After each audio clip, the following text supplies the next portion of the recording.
Hello जानता था कि उसने अपनी मां को मार दिया था। ऐसा लग रहा था कि खिलौने बंदर की शक्तियां अविश्वसनीय रूप से शक्तिशाली थीं। टेलीपोर्टेशन के अलावा वो अपनी इच्छा से किसी को भी मार सकता था। बाद में भाइयों के चाचा अंतिम संस्कार की व्यवस्था संभालने आए। उन्होंने हेल को सलाह दी कि वो उन दर्दनाक यादों को भूल जाए, क्योंकि आगे का रास्ता लंबा था। देर रात अपराध बोध से ग्रस्त हेल सो नहीं पाया।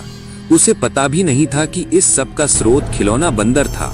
उसके मन में एक साहसिक विचार आया। वो खिलौने बंदर को तहखाने में काम की मेज पर ले गया और चाकू से उसका हाथ काट दिया। अचानक काला तरल पदार्थ निकला, मानो खिलौना बंदर मांस और खून का हो। हेल रुका नहीं, तब तक करता रहा जब तक पूरा बंदर टुकड़े टुकड़े नहीं हो गया। फिर हेल ने खिलौने बंदर को कूड़ेदान में फेंक दिया। लेकिन क्या यही अंत था? भारी मन और दमन की भावना के साथ दोनों भाई अपने चाचा के साथ घर से निकल पड़े। वे मेन के एक पुराने घर जा रहे थे।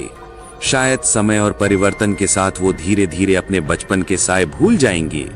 शुरुआत में दोनों भाइयों ने इस जीवन को स्वीकार किया और धीरे धीरे नए माहौल में ढल गए। हालांकि एक दिन जब बड़ा भाई टीवी देख रहा था तो उसने अचानक खिड़की के बाहर कुछ देखा। करीब से देखने पर उसे एहसास हुआ कि ये वही जिद्दी खिलौना बंदर है। हंसराहती से देखकर उसे लगा कि बंदर पहले ही घर के अंदर था। बड़े भाई ने कहा, तुमने बंदर को नहीं काटा है।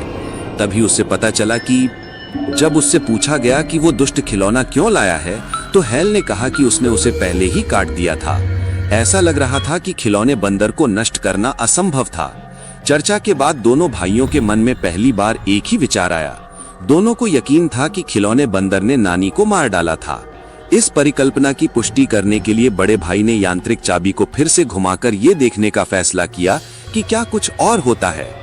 अगली सुबह उनके चाचा जो शिकार पर गए थे, अचानक एक दुर्घटना में मर गए। और इस बार मृत्यु का तरीका और भी विचित्र था। वे एक स्लीपिंग बैग में लिपटे सो रहे थे, तभी घोड़ों के झुंड ने उन्हें कुचल डाला। जब स्लीपिंग बैग खोला गया तो अंदर मौजूद व्यक्ति पहले ही मिट्टी का ढेर बन चुका था। जांच करने के बाद दोनों भाइयों को एहसास हुआ कि इस विष खिलौने को जीवित नहीं छोड़ा जा सकता, क्योंकि उसे काटने से कोई फायदा नहीं हुआ था। तो उन्होंने बस उसे जंजीरों से बांध दिया और एक अथाह घाटी खोज निकाली। लेकिन जैसे ही खिलौना बंदर रसातल में गिर गया, कहानी वहीं खत्म हो गई। पलक झपकते ही 25 साल